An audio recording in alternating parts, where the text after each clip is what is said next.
एक मुलाकात ऐसी शख्सियतों के साथ जिन्होंने दिया है अपने जीवन को एक नया मुकाम। रूबरू कराएंगे ऐसी कुछ हस्तियों के साथ एक खास शख्सियत के साथ मुलाकात जयदेव पटेल के साथ नंबर 1 इंडिया न्यूज पर। नमस्कार व्यूअर्स, मैं जयदेव पटेल और आप देख रहे हैं नंबर 1 इंडिया न्यूज।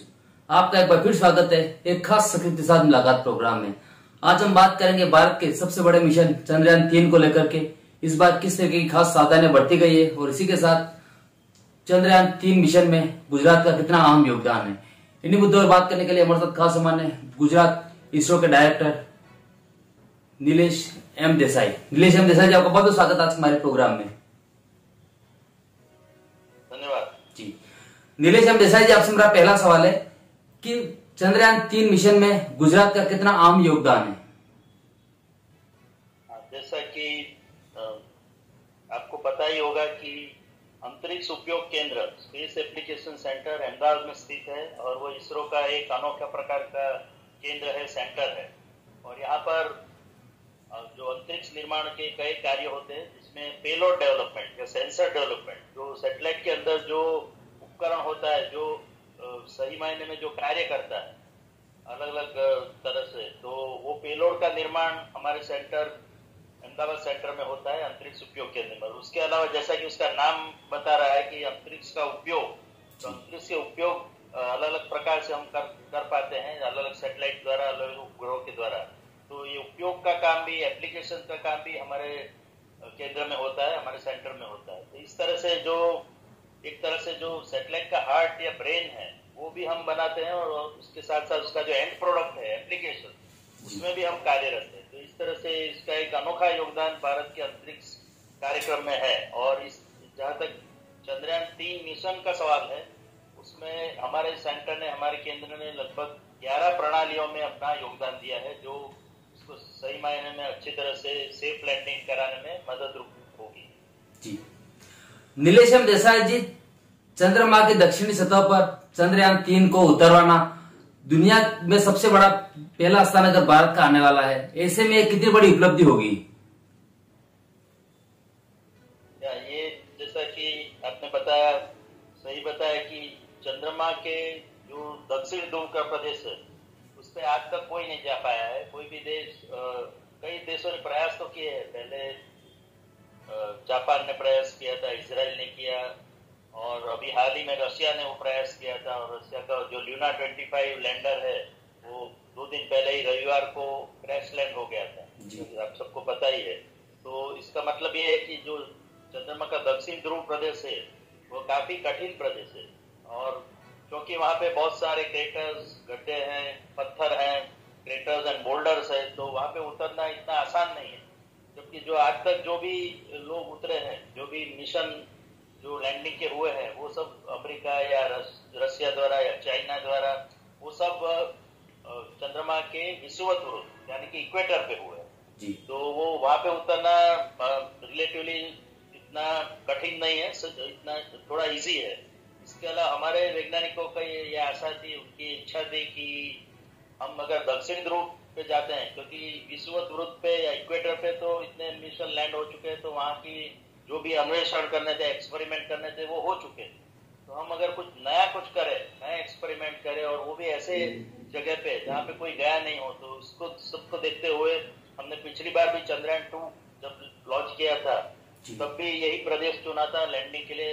दुर्भाग्यवश हम सफलतापूर्वक लैंडिंग तो नहीं कर पाए थे उस समय पे, लेकिन 4 साल बाद अभी आज जब ये मौका आया है तो मुझे पूरी आशा है कि हम कल 23 अगस्त को 2023 वहाँ पे सफलतापूर्वक दक्षिण ध्रुव पे लैंडिंग कर पाएंगे। और जो भी उसमें कठिनाई है, मुश्किल है, उसको पार करते हुए हमने हमारी सिस्टम डिजाइन, लैंडिंग सिस्टम की डिजाइन और जो नीचे प्रयाण होगा सॉफ्ट लैंडिंग का, उसमें जहाँ तक हो सके इतने परीक्षण करके, हर एक परिस्थितियों का विश्लेषण करके उसमें नए आयाम जोड़े हैं। उससे हमको पूरा विश्वास है, कॉन्फिडेंस है कि हम इस बार जरूर सफल होंगे। और आप सब करोड़ों भारतवासियों की दुआएं हमारे साथ है, ऐसा मैं मानता हूँ।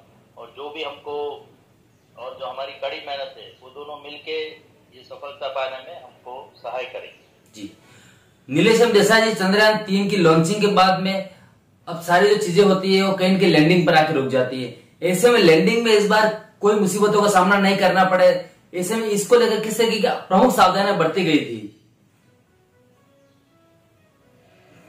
जैसा कि मैंने बताया कि पिछले बार के जो अनुभव हुआ था जिसमें हमें असफलता मिली थी लैंडिंग करने, तो इस बार वो अनुभव से सीख लेके हमने लगभग 21 प्रणालियों में लैंडर की अलग अलग जो सिस्टम्स है उसमें 21 जगह पे परिवर्तन किए। वो उसको परिवर्तन में सॉफ्टवेयर में चेंजेस हुए हैं, सॉफ्टवेयर को और रोबस्ट बनाया गया, हार्डवेयर में भी चेंजेस हुए हैं, जहाँ पे हमको लगा कि थोड़ी बहुत और उसको इम्प्रूव किया जा सकता है तो वो इम्प्रूवमेंट भी किए गए हैं।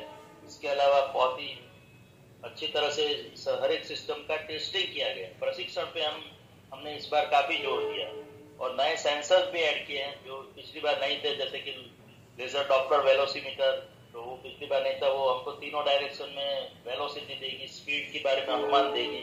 तो ये सब देखते हुए हमने इस बार प्रशिक्षण और डिजाइन चेंजेस के द्वारा सिस्टम को और भी अच्छा और रोबस्ट बनाने का प्रयास किया है। इसका मतलब ये नहीं था कि पिछली बार त्रुटियां बहुत थी, ऐसा तो नहीं था, फिर भी कोई भी परिस्थिति का हम सामना कर पाए। कोई भी फेलियर अगर आता है अनप्रेसिडेंटेड या जो हमने अज्यूम नहीं किया हो उस प्रकार का, तो उस ऐसी परिस्थिति में भी रास्ता निकले, उस तरह से डिजाइन को आयाम दिया गया है। तो इस बार हमको पूरा विश्वास है, इतना हमारा कॉन्फिडेंस है कि इतने टेस्टिंग, इतने चेंजेस और इतने सोच विचार के बाद जो हमने ये सिस्टम बनाया है, और जैसा कि मैंने बताया कि करोड़ों लोगों की दुआ तो काम करेगी ही और इसके साथ हमारी मेहनत भी रंग लाएगी और हम सफलतापूर्वक इन सब मेहनत के कारण, इन सब चेंजेस के कारण और जो टेस्टिंग हमने किया है उसके कारण हमको पूरा विश्वास है कि इस बार हम कोई भी परिस्थिति का सामना करते हुए सही तरह से सफलतापूर्वक और सुरक्षापूर्वक दक्षिण ध्रुव पे सॉफ्ट लैंडिंग कर पाए। जी नीलेश, हम जैसा जी आपसे मेरा एक क्लोजिंग क्वेश्चन है कि चंद्रमा के अगर दक्षिण सतह की हम बात करें तो इससे वहां पे ठंड भी ज्यादा रहेगी, तो ऐसे में उपकरण जो होंगे वो संचालित रहे प्रॉपर तरीके से, इसको लेकर किस तरीके की सावधानियां बरती गई या फिर किस तरीके के एहतियात आप लोगों ने रखे हैं? जैसा कि आपको पता है कि ये जब सॉफ्ट लैंडिंग हो जाएगा उसके बाद 4-4.5 घंटे बाद वो रैंप निकलेगा, उसमें से रोवर नीचे प्रयाण करेगा, रोल डाउन होगा और उसके बाद जो लैंडर के चारों लगभग 500 मीटर की रेडियस में वो अपना कार्य करता रहेगा।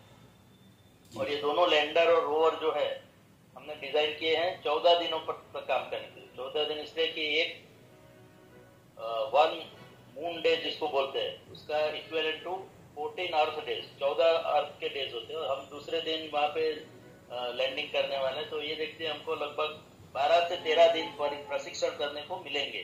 तो उस समय में वो अच्छी तरह कार्य कर पाएगा, क्योंकि जो हमने समय चुना है, जो दिन चुना है उसके मुताबिक तो वहां पे सूर्योदय होगा, तो उसके बाद हमको सूर्य की रोशनी मिलती रहेगी वहां कार्य करने के लिए। जो अलग अलग कैमरा सिस्टम है और जो सेंसर है, तो वो 14 दिन तक लगभग 12-13 दिन तक तो अच्छी तरह काम करेंगे। उसके बाद वहां रात्रि होगी, जब आपने जैसे बताया कि वहां पे टेम्परेचर बहुत कोल्ड हो जाएगा, बहुत ही ठंडा हो जाएगा, लगभग -120 डिग्री से -150 डिग्री सेंटीग्रेड तक तापमान गिर जाएगा, ठंडा हो जाएगा। तो उसके बाद वो 14 दिनों की रात में हम कुछ कार्य नहीं करेंगे, क्योंकि उस समय सनलाइट नहीं होती है, सूर्य प्रकाश नहीं होता है।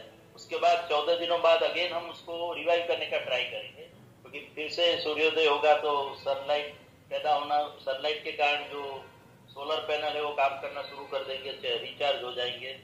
तो उसके बाद हम एक अटेम्प्ट और करेंगे कि दोनों लैंडर और रोवर पे जो पेलोड लगे हैं, सेंसर लगे हैं, वो कार्यरत हो।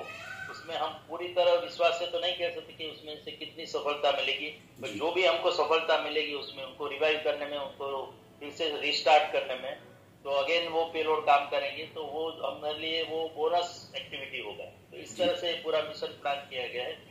जबकि डिजाइन लाइफ तो अभी 14 दिन ही हम मान रहे हैं, उसके बाद जो भी एक्स्ट्रा हमको समय मिलता है एक्सपेरिमेंट करने के लिए, उससे और भी हमको डेटा मिलेगा, अन्वेषण के लिए फायदा ही होगा। जी नीलेश, हम जैसा आपने हमारे लिए समय निकाला और महत्वपूर्ण जानकारी हमारे साझा करें, उसके लिए आपको बहुत बहुत धन्यवाद।